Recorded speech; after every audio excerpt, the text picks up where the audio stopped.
Hello, everyone, and of course, it is time for Astrology in the News for February 26, 2018.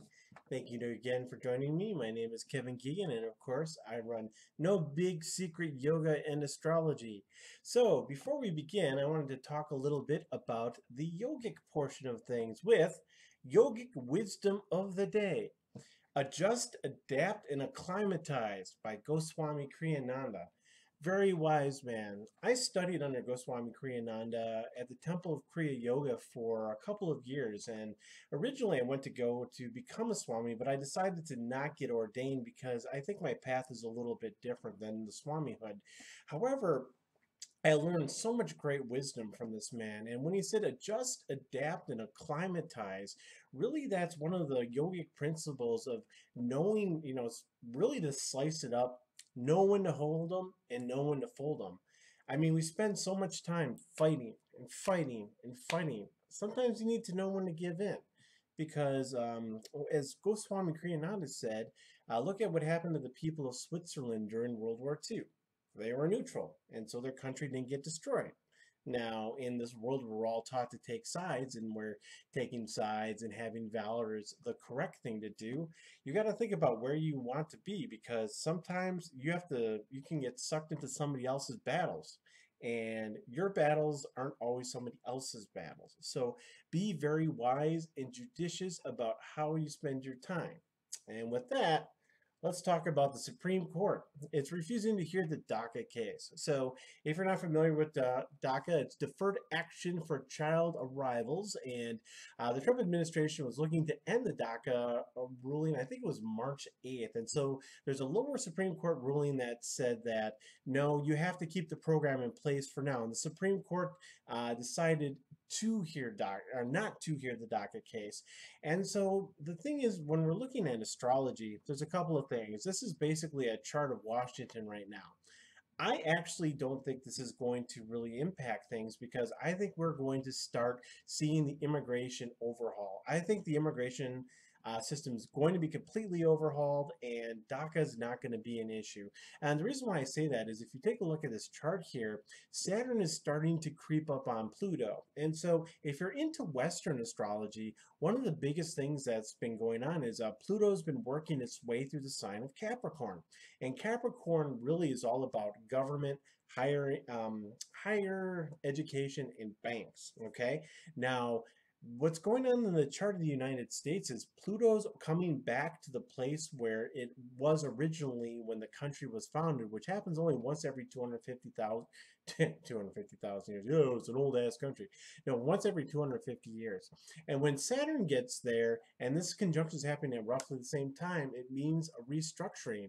And if you take the look at the age of empires, usually they last one Plutonian cycle before they become revamped. So that is why I can basically said that Donald Trump is to the United States what Julius Caesar was to Rome. I mean, take that for what you will, but the United States government over the next 4 years is going to be dramatically restructured. And I think it's going to revolve around the banks, it's going to revolve around a currency system, the immigration system is going to be overhauled, and also, too, we're going to see a changing of higher education. Everything is going to change very quickly, so you need to be prepared for that. Next, Kim Jong-un to make nice with Trump. So, Kim Jong-un could not find a birth time for this guy, but would you believe he was born in 1984? Young guy, compared to me at least.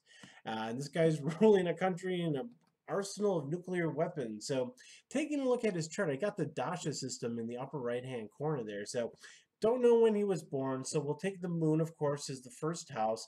Saturn is in the 10th house, and Saturn is exalted.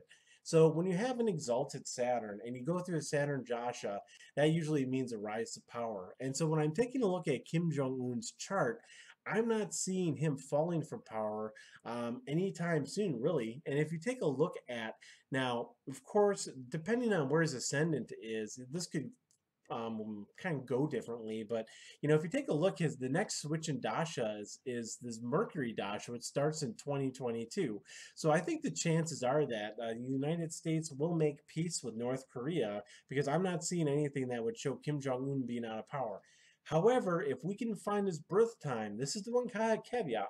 without a birth time, it's hard to make a very accurate prediction. So, like I recommend with people, if you're going to do mundane astrology, especially when you're going to do electional astrology, really try your best to get the person's birth time. Great example. We did not know Hillary Clinton's birth time, and so people went by the moon. And so, if we knew what time she was born, probably would have been easier to predict the election. Now, people that know me, I predicted Trump was going to win. I was called a crazy man, but it was pretty easy because we were taking a look at, like I was saying, the Jupiter Dasha. So you look at Kim Jong-un, he's in his Saturn Dasha. Saturn is exalting, okay, especially when going from the moon. Next, Weinstein to file for bankruptcy. At least his company is. So I decided let's take a look at Harvey Weinstein's chart. Now this guy has a very fascinating chart. Also, too, don't have a birth time for Harvey Weinstein. So what I do too, just a tip, is instead of going at 12 p.m. on the day of birth, I'm sorry, 12 a.m., go with 12 p.m. because your chances of getting closer one way or the other are better. It gives you a 12-hour window instead of a 24-hour window. Okay, this is really fascinating. Take a look at his chart. This guy has the fixed star formula conjunct Venus. You know who else had that? The governor of Missouri, which is pretty interesting. So formula works in the way of it can make you famous one way or another. And generally when it's conjunct Venus, it's a good fame. Now, in his case, though, we have to look at other aspects. So you also see that his Jupiter is conjunct the star Shite, or Sheet.